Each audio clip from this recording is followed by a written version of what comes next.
이번에 가상자산 전문 매체가 삼성전자에 질문지를 보냈습니다. 이 갤럭시 폰 지갑에 코인 기능을 넣는다던 그 계획들 어디까지가 진짜냐? 그 답은 무대 위의 말이 아니라 문서로 돌아왔는데요.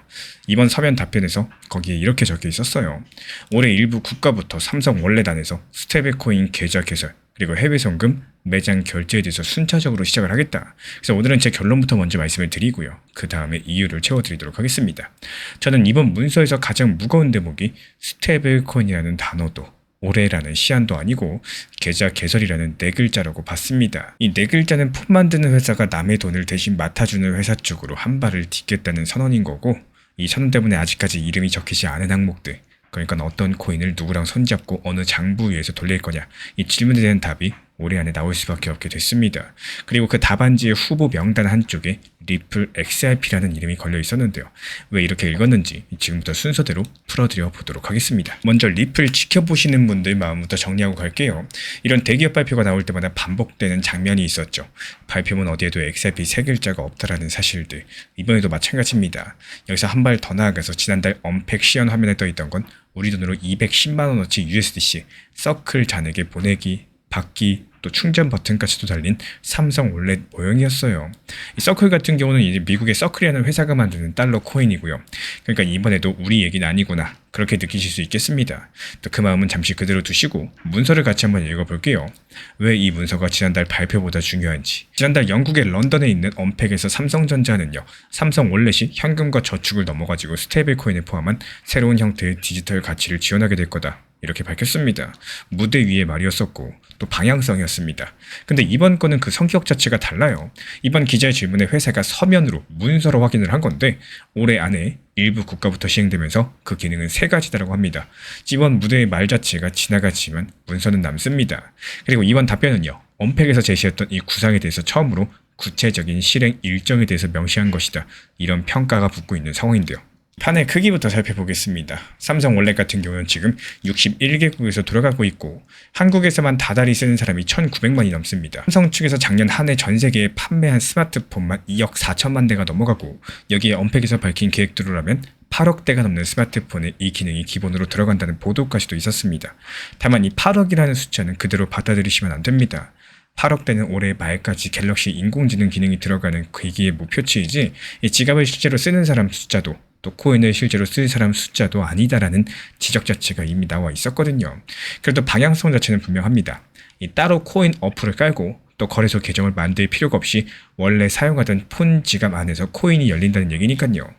그리고 여기서 단어 한 가지만 짚고 가자면은 스테이블 코인 같은 경우는 한계 값이 늘 미국 돈 1달러에 고정된, 그러니까 우리 돈 1,400원 안팎에 고정되도록 설계해 놓은 코인입니다. 오르내리라고 사는 코인이 아니라 이 돈처럼 사용하라고 만든 코인이라는 거죠. 이 지금 판 전체가 지금 약 440조 원 규모인데 여기에 폰을 세계에서 가장 많이 파는 회사가 유통망을 들고 들어온 겁니다. 스테이블 코인의 경쟁력은 발행보다 유통에서 결정될 가능성이 크다, 이런 평가가 업계에서 나오고 있는 이유겠죠. 이제 아까 그 네 글자 계좌 개설을 뜯어봐야겠죠. 사실 갤럭시에 코인 지갑이 들어간 건 이번이 처음이 아닙니다. 2019년부터 삼성 블록체인 월렛이라는 게 있었고 지금도 미국과 영국, 독일 같은 나라에서 기본적으로 제공이 되고 있습니다. 근데 이건 자가 보관 방식이죠. 사용자가 직접 열쇠를 관리하고 삼성은 고객 자금에 손도 댈 수 없는 구조. 코인과 그 코인을 여는 열쇠가 전부 내 폰 안에만 있기 때문에 폰을 잃어버리면 그 누구도 대신 찾아줄 수가 없는 방식입니다. 근데 계좌는 완전히 달라요. 계좌를 연다는 거, 그건 나라의 승인을 받은 회사가 고객 돈을 대신 보관하고 관리까지 한다는 뜻이겠죠. 그래서 계좌 개설에는요, 이 사람이 진짜 누군지 신분증으로 확인하고 범죄 자금이 섞이지 못하게 거르는 이런 절차들이 필수로 붙고 또 해외 송금 같은 경우는 아예 각 나라 법에 따라 가지고 인가받은 금융 사업자만 취급이 가능합니다. 그러니까 이번 문서는 삼성이 지갑 어플 하나를 더 얹은 게 아니라 완전히 다른 인허가, 법적 책임들이 따라붙는 위탁 금융의 영역으로 들어가겠다, 이런 이야기는 해설이 나올 수밖에 없는 겁니다. 그리고 여기서 지난달 이야기를 한 문장만 이어보겠습니다. 언팩 다음날 영상에서 저는 이 계획에 어떤 코인을 쓸지, 누구랑 손을 잡고 언제 시작할지 이 세 가지 칸이 통째로 비어있다라고 말씀드렸었는데요. 이번 문서로 언제 칸에라는 이 올해라는 답이 적혔습니다. 그리고 계좌 개설과 해외 송금이라는 기능 이름이 적히는 순간 남은 칸들의 성격 자체가 바뀌었다라고 말씀을 드리고 싶고, 인가받은 회사 없이는 계좌도 송금도 켤 수가 없으니까요. 파트너 칸은 있으면 좋은 칸이 아니라 오히려 없으면 시작 자체가 안 되는 칸이 된 겁니다. 국경을 넘는 송금도 마찬가지예요. 그 돈들이 오간 내역들이 지워지지 않게 적히는 전산장부들, 그러니까 어느 기록망 위를 달릴지 정하지 않고는 켤 수 없는 기능이죠.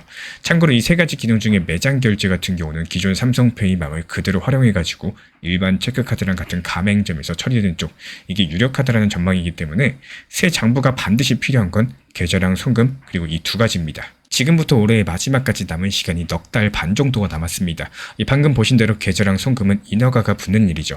나라를 고르고 인가받은 파트너랑 계약하고 심사받고 시스템을 붙이는 시간까지 거꾸로 세워보시면은 지금 발표문에서 비어있는 이름들은 회사 바깥에만 비어있을 가능성이 높고 그 안에서는 이미 정해져 있다거나 마지막 결제 단계란 얘기입니다.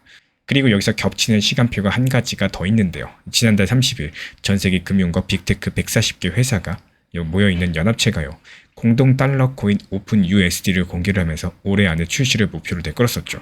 그 명단에 비자, 마스터카드, 코인베이스랑 함께 리플까지도 이름을 올렸고, 지금 국내에서도 13개 회사가 참여 의사를 밝혔는데 그 국내 명단에 삼성전자랑 두나무가 나란히 있습니다. 갤럭시 지갑이 코인 계좌를 여는 해, 그리고 삼성이 이름을 올린 연합코인이 세상에 나오는 해가 같다라는 거, 그것도 같은 하반기라는 점, 그리고 한 개 더 있는데요. 코인데스크 측에선 삼성이 업비트 운영사 두나무의 지분을 우리 돈 약 5,800억 규모로 들고 있다는 점을 짚으면서 삼성의 구상 자체가 달러 코인 유통에서 끝나는 게 아니라 대한민국의 원화 코인까지도 내다보는 계산이라고 읽었습니다. 다만 그 원화 코인을 다룰 만한 국내법의 골격은 아직까지 확정 전이기 때문에 삼성 원래 이용자가 이렇게 많은 대한민국이 정작 첫 번째 출시 명단에 들어갈지는 지금으로선 미지수인 상황인데요. 이 수억대 규모의 폰 뒤에 깔릴 기록망 자리는요, 코인판 전체를 통틀어서 몇 개 안 남은 큰 자리고, 그 자리를 두고 지금 단서가 두 개인데 방향이 서로 다릅니다. 표면의 단서는 코인베이스랑 서클 쪽을 가리키죠.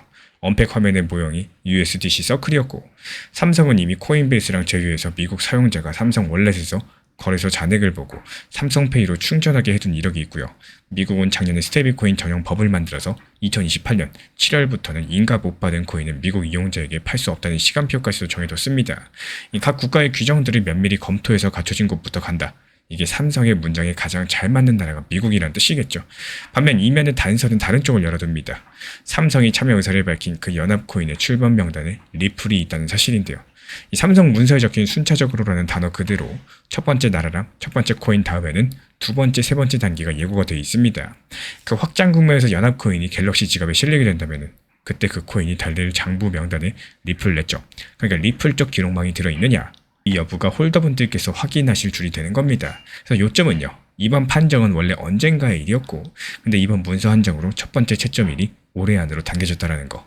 이게 제가 이 소식을 리플 쪽 달력에 옮겨 적은 이유입니다. 그래서 제가 바라보고 있는 관점은 첫 번째 출시는 규정이 이미 완비된 나라에서 이미 손잡아본 인가 파트너랑 시작할 가능성이 높겠고, 그러니까 1차는 미국, 코인칸에는 USDC, 이 서클 계열이 먼저 적히는 전기가 유력하다라고 보고 있어요. 그 근거는 세 가지입니다. 먼저 첫 번째로 시연 화면의 모형이 USDC 서클이었고, 코인베이스랑 연동이온 이력이 있기 때문에 인가 절차를 가장 빨리 통과할 수 있는 조합이 바로 그쪽입니다. 두 번째로 미국은 전용 법과 시행 시간표까지도 갖춰져 있기 때문에 규정이 준비된 나라라는 삼성의 조건에 지금 가장 잘 맞습니다. 세 번째로 연합코인은 아직 발행 법인과 인가 취득 방식, 준비금 수탁 구조가 공개되지 않았고, 올해 하반기 출시 목표 자체가 공격적이라는 평가가 국내 증권가에서 나오고 있습니다. 연내 1차 파트너로 삼기에는 아직까지 미완성이란 계산인 거죠. 결국에 삼성은 올해 안에 일부 국가에서 삼성 월렛의 스테이블코인 계좌 개설, 해외 송금, 매장 결제를 순차 도입한다고 서면으로 확인을 한 상황이고, 이런 것들이 인허가가 따라붙는 위탁금융으로의 진입 선언이겠습니다. 그래서 어떤 코인을 누구랑 어느 기록망 위에서라는 이 남은 이름들이 올해 안에 공개될 수밖에 없는 시간표가 생겼습니다. 표면적인 단서는 코인베이스랑 USDC, 서클 쪽을 가리키고 있지만요. 이 삼성과 리플이 같은 연합 명단에 있는 이상 순차 확장 단계의 장부 명단이 리플 쪽 첫 번째 채점지가 될 겁니다. 그럼 마지막으로 한번 여쭤볼게요. 이 삼성의 첫 번째 발표문, 코인카드는 과연 어떤 이름이 적힐까요? 서클 단독으로 시작할지, 연합코인이 함께 실릴지 우리 구독자분들의 예상을 댓글로 남겨주시고, 1차 국가랑 코인, 파트너가 적힌 그 발표문이 나오는 날 그 발표문을 들고 다시 한번 찾아뵙도록 하겠습니다. 요즘에 시장 자체가 정말 안 좋고 또 답답하다 이렇게 느끼는 분들 많으실 거라고 생각을 해요. 실제로 리플이 너무 답답하다 보니까 리플 XRP가 언제 상승할지, 반등 언제 줄지, 또 상승 시작하면 얼마까지 상승할지 여기에 대해서 문의를 주시는 분들이 많이 늘어나셨습니다. 그래서 제가 운영하고 안내드리는 정보방에서 어떤 역할을 해드리는지 여기에 대해서 간단하게 한번 말씀드려 볼까 해요. 먼저 항상 말씀드리지만 업비트 그리고 빗썸, 현물 매매만으로 안전하게 운영을 하시면서 그렇게 운영하셔도 충분히 좋은 시장입니다. 이 첫 번째로 가장 관심 있어 하실 게 바로 리플 전용방인데요. 기본적으로 리플 전용방에서는 이 리플 코인에 대한 단기 고점과 저점, 중요한 내용들, 리플에 대한 핵심 내용, 그리고 각각 상황에 맞는 대응 전략들에 대해서 안내를 도움드리고 있습니다. 예전과 다르게 요즘 시장 같은 경우는 무조건 보유만 한다. 그런다고 해서 정답이 나오는 시장이 아니죠. 말 그대로 더 상승할 것 같을 때 현실적인 대응을 만들어 나가시는 게 중요한 시장이고, 적당히 팔아서 내 것으로 만들고 또 다시 하락했을 때 재매수할 수 있는 효율적인 대응을 해야 되는 시장입니다. 그리고 단기 고점에 대한 목표 타점뿐만이 아니라요. 이 시장이 안 좋다는 건 그만큼 리플의 가격도 내려왔고, 또 반대로 평균 단가를 낮출 수도 혹은 단기 저점에 분할 매수할 수도 있는 이런 기회의 장세랑 같다는 뜻이기 때문에 리플 XRP에 대해서 핵심 단기 저점에 대한 중요 내용도 같이 안내드리고 있습니다. 그리고 두 번째로 요즘 시장의 핵심이라고 할 수 있는 단기 종합방입니다. 시장이 안 좋은 것도 맞겠지만요. 정말 신기하게도 알트코인들 움직임들, 여기에 대해서는 기본적인 섹터 그리고 테마에 맞게 힘이 살아있는 이 매수세가 강력한 모습들을 많이 보여주고 있기 때문에 여기서의 핵심이라고 한다면 무리한 목표 타점을 잡는 게 아니라요. 팔고 나서 더 오르더라도 내가 처음에 계획한 목표 타점에서 이 수익 실현까지 마침표를 찍을 줄 아셔야 된다는 게 핵심입니다. 제가 안내드리는 단기 종합방에서도 매수와 동시에 목표가를 걸어놓고요. 그리고 이에 따른 몰빵이 아니라 비중 조절 매수 타점에 대해서 안내드리고 있는 이유. 이 단기 타점은 단기 타점답게 접근해야 되는데 막상 상승했을 때 어떻습니까? 이게 더 오를까봐 못 파시는 분들이 많이 있기 때문에 결국에 이렇게 수익을 보고 파셔야지 내 돈이 된다라는 거고, 이렇게 수익이 나오면은 이 수익으로 어떻게 돼요? 아까 말씀드린 리플에 대한 단기 저점, 추가 매수까지도 진행할 수 있는 기본적인 자금이 회전할 수 있는 포트폴리오를 완성할 수 있게 되는 겁니다. 그리고 이어서 세 번째는 종합 브리핑방에 대해서 말씀을 드려요. 이 시장의 전체적인 흐름들, 그리고 메이저 코인들에 대한 이 중요 타점들, 여기에 대한 안내까지도 같이 설명을 도움드리고 있습니다. 이 결국에 시장의 방향성이라는 것들은요, 비트코인의 움직임을 무시할 수 없기 때문에 일부 낮은 비중으로 꾸준하게 비트코인에 대한 분할 매수에 대해서 안내를 드리면서 핵심 시장에 대해서도 말씀을 드리고 있습니다. 지금 많은 분들께서 관심이 있어 하시는 클래리티 법안의 진행 상황, 지금이 어떤 상황이고 가장 최신 속보는 무엇인지, 지금 갑자기 반등이 나오는 이유는 무엇인지, 최근에 트럼프랑 관련된 공격 취소 소식으로 인해 가지고 반등이 나왔고 그에 따른 대응 전략과 방향들에 대해서 실시간으로 같이 안내드리고 있는 방입니다. 이렇게 종합적인 리플 전용방, 그리고 단기 종합방, 그리고 전체적인 시장 시황 브리핑방까지도 세 가지 방에 대해서 같이 입장을 안내드리고 있고요. 정말 시끄럽게 떠들고 정신없게 안내드리는 이런 방이 아니라 제가 딱 핵심 내용만 설명드리고 안내 도움드리고 올려드리고 있기 때문에 그냥 편하게 보시면서 현물 매매로서만 필요로 하신 분들께서 문의 주시면은 안내 도움드리도록 하겠습니다. 제가 안내해드리고 있는 코인 신사 채널 멤버십 전용방에 대해서 짧게 설명드려 보도록 하겠습니다. 리플, 암호화폐 시장에 대한 중요한 이슈, 그리고 브리핑이나 시장의 흐름에 대한 전문적인 분석 내용 설명과 함께 차트상의 기술적 분석, 온체인 지표와 투자 심리에 대한 내용들을 같이 안내 도움드리고 있고, 가장 중요한 투자 심리를 컨트롤하기 위해서 포트폴리오의 구성에 대한 노하우, 투자 심리 컨트롤에 대한 내용도 같이 안내드리고 있습니다. 코인 신사 스터디 멤버십 가입하신 분들께서는 아래 번호 혹은 신청 링크 통해서 남겨주시면 제가 연락드리고 있고, 안내 설명과 함께 신사 채널 리플 전용 멤버십 방에도 입장 안내 설명드리고 있습니다.